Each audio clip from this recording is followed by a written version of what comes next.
From a long distance to finally together. After months or even years of loving each other from miles apart, the moment you've been waiting for is finally here. Ready to meet in person. This meeting is more than just finally being together. It can also be an important first step in your K-1 fiancé visit journey. Before you meet, there are a few important things you should prepare and document to help you start your journey with confidence. Your long-distance love story brought you together. Now, let's prepare for the next chapter, building a life together.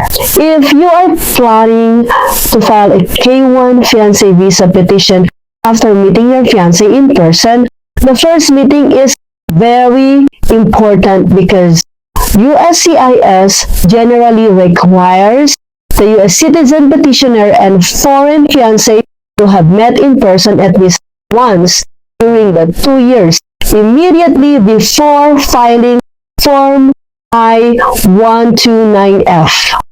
USCIS specifically lists airline tickets, passport pages, and a written explanation of the meeting as possible evidence. Before you meet, prepare these things.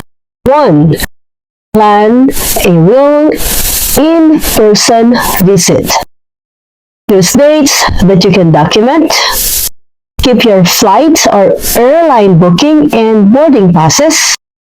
Keep hotel reservations, receipts, transportation receipts, etc. If possible, keep evidence showing both of you were in the same place during the visit.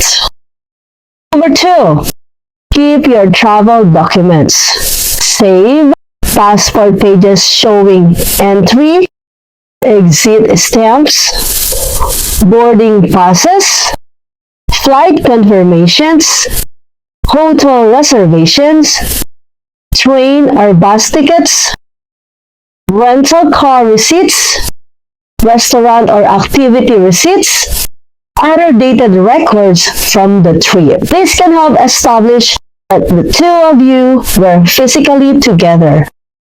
Number 3, take plenty of natural photographs together. Take photos together at the airport, at restaurants, with each other's family or friends, at tourist attractions, during everyday activities, at your engagement if you become engaged during the trip. Don't make the entire evidence package just selfies. Photos are stronger when accompanied by independent evidence showing the date or place. Also, if possible, I suggest that both of you should have taken professional 2x2 ID passport picture so that the petitioner can bring them with him going back to the United States and save you some money and effort upon filing your fiancé visa application. At least 4 copies of each of your pictures. 4. Meet each other's family if possible. This is not a specific USCIS requirement, but it can be helpful relationship evidence. For example, photographs with parents, siblings, relatives, or close friends can help demonstrate that your relationship is genuine. Number 5, keep a simple record of your trip. Write down date you arrived, date you left, where you stayed, places you visited, who you met, significant activities you did together, how or when the two of you became engaged. If possible, later, this can help you prepare the in-person meeting statement for the I-129F. Number 6, save your communication history. Keep representative evidence of your relationship before and after the visit. Messenger, WhatsApp messages, video call history, emails, call logs, social media interactions, and you don't need to save every single message. A chronological selection can be more useful than thousands of pages. Number 7, discuss your plans for marriage. Before filing, you should both be clear that you genuinely intend to marry. USCIS requires evidence of the mutual intention to marry within 90 days after the K-1 beneficiary enters the United States. Statements of intent to marry are one type of evidence USCIS need. A very important tip: don't wait until the trip to start collecting evidence. Create a folder such as K-1 visa in-person meeting evidence, and create subfolders like flights and boarding passes, passport stamps, hotel accommodation, photos together, family and friends, receipts and activities, communication, engagement or marriage plans, trip timeline, future I-129F evidence. The goal is to create a clear timeline showing that your relationship developed naturally and that you actually met in person. One important timing issue: if you are planning to file the I-129F after your first in-person meeting, pay attention to the 2-year rule. The meeting must generally occur during the 2 years immediately before the I-129F is filed. For example, you met June 10, 2026. You filed I-129F September 1, 2026. Your meeting falls within the required 2-year period. You don't need to have met many times. The important issue is generally that you met in person during the required period, assuming you otherwise qualify for the K-1 process.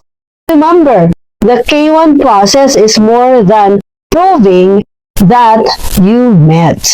The U.S. citizen petitioner must also establish that both parties are legally free to marry and intend to marry within 90 days after the beneficiary enters the United States. This time, I will be discussing what includes the K-1 visa in-person meeting evidence after creating the subfolders.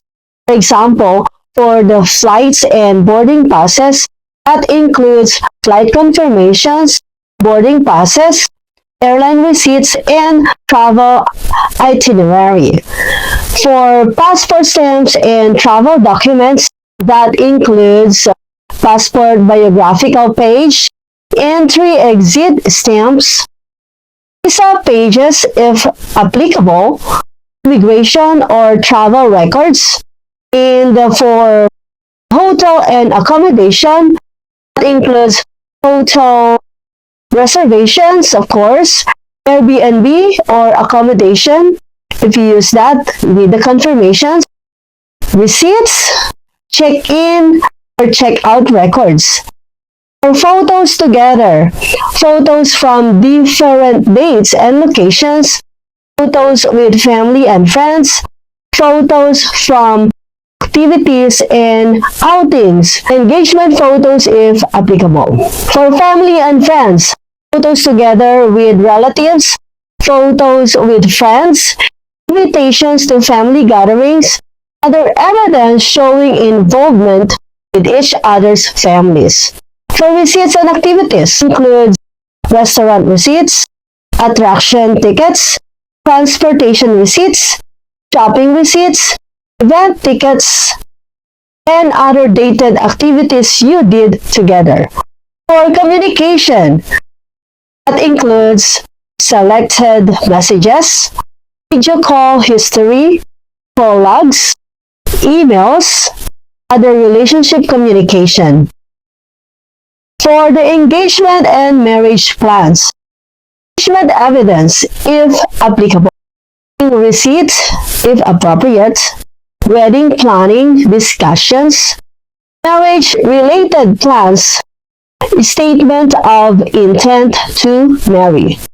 For trip timeline, date of arrival, date of departure, activities together, people you met, important events during the visit. Lastly, for the future I-129F evidence, that includes evidence of in-person meeting, evidence of relationship, statement of intent to marry, copies of relevant documents, drafts, or checklists for the future Form I-129F package. Also, make sure that the petitioner and the beneficiary signed the evidence of in-person meeting as well as the statements of intent to marry before the petitioner leaves the country and back to the United States. So he or she can bring them together with the rest of the evidences. The petitioner and the beneficiary need to make sure that both of them have the copies of everything. Remember, it is the petitioner's duty to file the K-1 visa application to the USCIS after collecting and compiling the evidences. If both parties have no time to do it yourself or DIY, they can definitely hire a legit lawyer or agent that has experience and knowledge with the application process. Hope you learned something today. If you have any questions regarding fiancé visa application, just feel free to leave a comment below, and I will be glad to help. God bless everyone. Do not forget to like and subscribe to my channel.